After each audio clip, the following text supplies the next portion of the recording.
তো আসসালামু আলাইকুম আমার প্রিয় বন্ধুগণ, আমি আজকে আপনাদেরকে যাচ্ছি তৈয়ম্মুমের ফরজ শিখাতে। তে আমরা তৈয়ম্মুমের ফরজ কেন শিখব?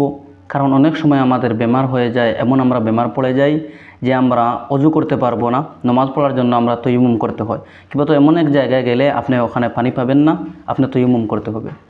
তো এই যে তৈয়ম যেটা আছে, তৈয়ম্মুম আপনি কিভাবে করবেন? তো প্রথমত হলো তৈয়ম্মুমের ফরজ হলো তিনটি। তৈয়ম্মুমের ফরজ হলো তিনটি।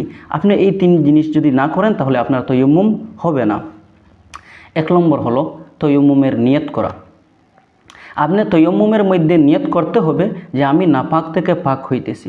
আপনি তৈয়ম্মুমের নিয়ত করতে হবে। যদি আপনি নিয়ত করেন না তাহলে আপনার তৈয়ম্মুম হবে না।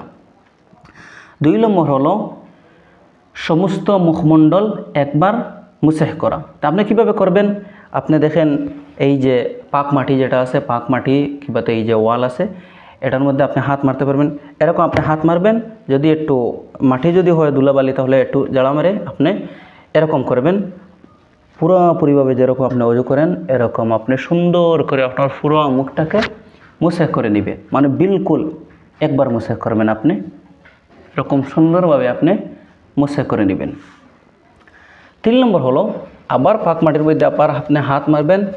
হাত মেরে আপনি কোনি পর্যন্ত সুন্দরভাবে মুসাহ করে নেবেন। কীভাবে করবেন? আপনি এরকম হাত মারবেন মাটির মধ্যে, মারার পরে আপনি এরকম করবেন। দেখেন পুরো এই আপনার হাতটাকে মুসাহ করতে হবে, কারণ সব জায়গার মধ্যে আপনার এই ধুলাবালু তুলা লাগতে হবে।